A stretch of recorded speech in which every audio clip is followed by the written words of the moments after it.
Sri Lanzamalto, bonjour à tous, bonjour à toutes. La mesure de l'avancée du virus de la peur dans les psychés se mesure au nombre de masques qui sont portés partout.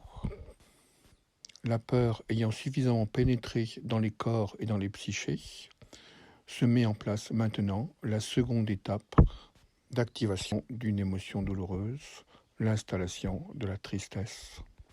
Et c'est justement le masque qui permet la transition de l'activation de la peur vers l'activation de la tristesse. Et ce, pour plusieurs raisons.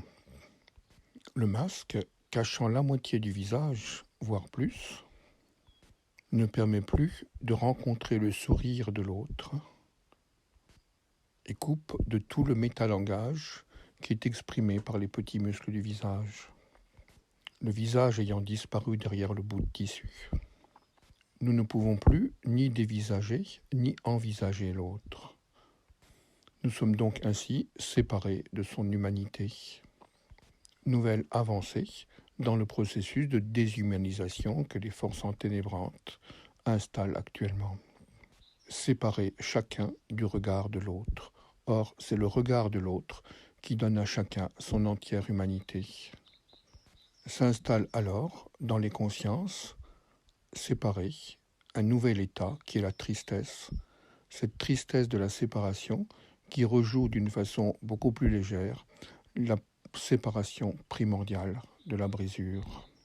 Cette tristesse s'accompagne bien évidemment d'une méfiance, car le visage n'étant plus accessible, l'autre devient un inconnu, et comme tout inconnu, il est perçu par la psyché comme étant potentiellement dangereux.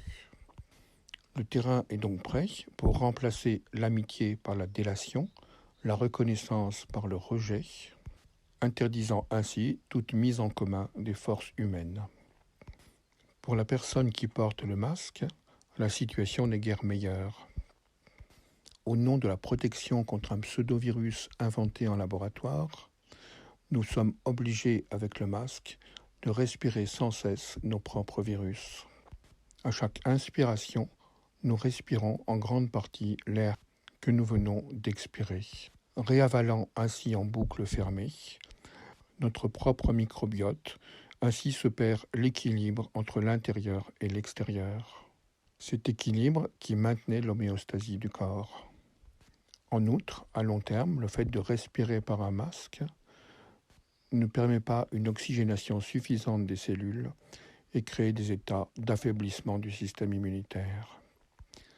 Les poumons sont donc particulièrement malmenés.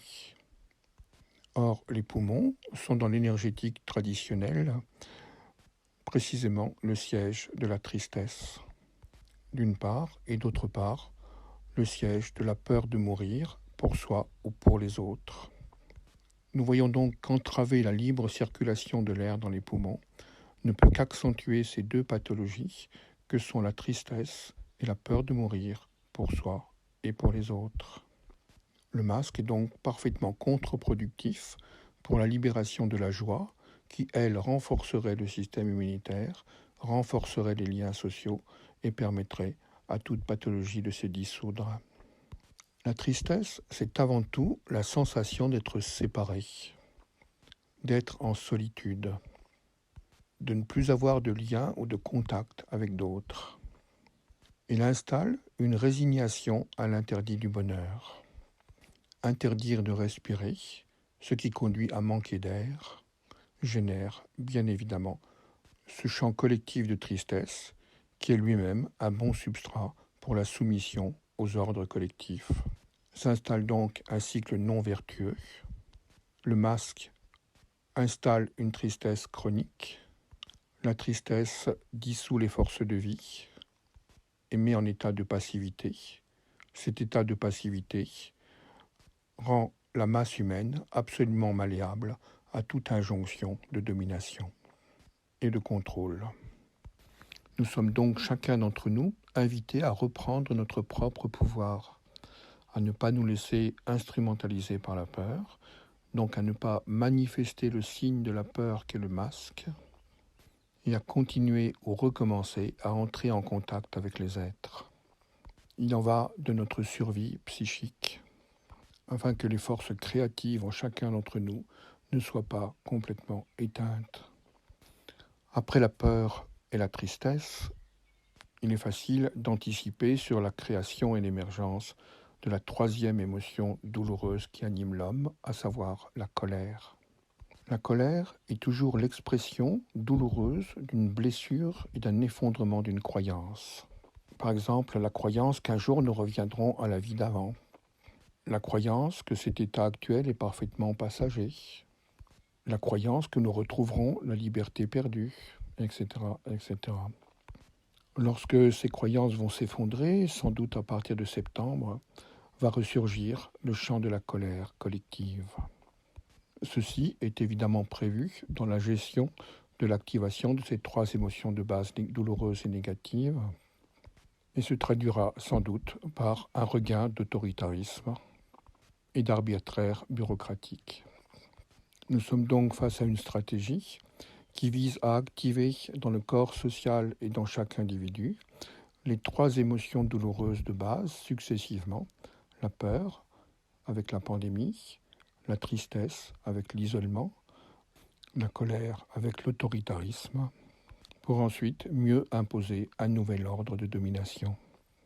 Pour échapper à ceci, nous devons donc évidemment ne pas laisser la peur dicter nos actes, reprendre notre propre pouvoir et installer de plus en plus des activités créatrices et vivantes qui nous permettent de reconnecter avec la joie et le bonheur d'être.